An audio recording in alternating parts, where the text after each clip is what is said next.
പുതിയ എന്തേലും തരികിടയായിരിക്കും. കണ്ടറിയാം. നീ തെക്കേ പുഴക്കടവിൽ പോയി ആഴമില്ലാത്ത ഭാഗം നോക്കി പുഴയിലേക്ക് ഇറങ്ങ്. അവിടെ ഒരു മുൾപ്പാറയുണ്ട്. അതിന്റെ മുകളിൽ കയറി ചൂണ്ടയിട്ടാൽ നല്ല കിടുക്കാച്ചി മീനുകളെ കിട്ടും. എന്താ വേഗം വിട്ടോ, തെക്കേ പുഴക്കടവിലേക്കാണേ. ഇവനെ മിക്കവാറും തെക്കോട്ടെടുക്കും. അത് കില്ലാടി മുതല വിശ്രമിക്കുന്ന സ്ഥലമല്ലേ? എങ്കിൽ ഞാൻ ഇപ്പോൾ തന്നെ പോകുക. എടാ ഫ്രീക്കു, വാ. ആശാൻ ആളൊരു വിരുദ്ധനാണല്ലോ. അത് നിനക്കിപ്പോഴാണോ മനസ്സിലായത്? അവന്റെ ഒരു മീൻ കൊതി.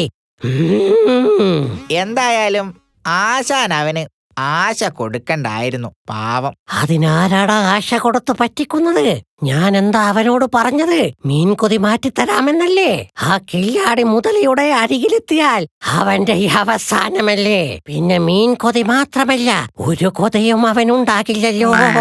അതെ അതെ. ഓഹോ, അപ്പൊ രണ്ടുപേരും കൂടി ഇതാണല്ലേ പരിപാടി.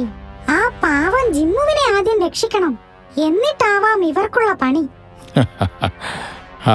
എന്തായാലും ആ ചുടായിപ്പൻ എന്നോട് സ്നേഹമുണ്ട്. വേഗം നടക്ക്. ജിമ്മു, അവിടെ നിൽക്ക്. കുഞ്ഞനുറുമ്പായിരുന്നു. നമുക്ക് പിന്നെ കാണാം. ഞങ്ങൾ കുറച്ച് തിരക്കിലാണ്. ഇപ്പൊ നിന്നില്ലെങ്കിൽ പിന്നീട് നമുക്ക് കാണാനേ കഴിഞ്ഞെന്ന് വരില്ല. ആ ചുടായിപ്പൻ നിന്നെ പറ്റിച്ചതാടാ. നിന്നോടിപ്പോൾ പോവാൻ പറഞ്ഞത് ആ കില്ലാടി മുതലയുള്ള പുഴയിലാടാ. മുൾപ്പാറയിൽ കയറാൻ പറഞ്ഞില്ലേ, അത് മുതലയുടെ പുറമാടാ. ആണോ? പിന്നല്ലാതെ, ഞാൻ നിങ്ങൾ പറയുന്നതൊക്കെ കേട്ടിരിക്കുകയായിരുന്നു. നിങ്ങളല്ലാതെ അവന്മാർ പറയുന്നതൊക്കെ വിശ്വസിക്കുക കഷ്ടം തന്നെ. ആ ചുടായ്പന് ഒരു 8ന്റെ പണി കൊടുക്കണം. ഞാൻ ഇത്രയ്ക്കൊന്നും പ്രതീക്ഷിച്ചില്ലായിരുന്നു. എത്ര കിട്ടിയാലും പഠിക്കാത്തവനാണ് ഈ ചുടായിപ്പൻ. അതുകൊണ്ട് ഇനി കൊടുക്കുന്ന പണി അത് അവന് ഒരിക്കലും മറക്കാനാവാത്തൊരു പണിയായിരിക്കണം. എന്താ ചെയ്യേണ്ടതെന്ന് നീ തന്നെ പറ. ചെറുതാണെങ്കിലും നിന്റെ തലയിലാണ് ആൾതാമസമുള്ളത്. അവൻ കില്ലാടി മുതലയുടെ അരികിൽ നിങ്ങളെ എത്തിക്കാൻ നോക്കിയില്ലേ, അതേ പണി തന്നെ അവന് തിരിച്ചു കൊടുക്കണം. പക്ഷേ എങ്ങനെ? അതൊക്കെ ഞാൻ ഏറ്റു. പക്ഷേ നിങ്ങൾ ഞാൻ പറയുന്നത് പോലെ അനുസരിക്കണം. അനുസരിക്കാം.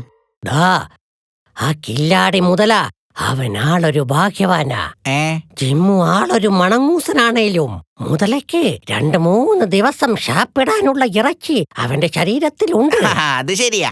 അങ്ങനെ ഏറെ നാളത്തെ കാത്തിരിപ്പിനൊടുവിൽ ഒരു ഉടായ്പെങ്കിലും വിജയിച്ചല്ലോ. ഏത് കുറുക്കനും ഒരു കാലമുണ്ടല്ലോ. നിങ്ങൾ കാര്യം പറഞ്ഞോ? എന്താടാ പറ. ആ പാവം ജിമ്മുവിനെ കില്ലാടി മുതല ശാപ്പിട്ടു.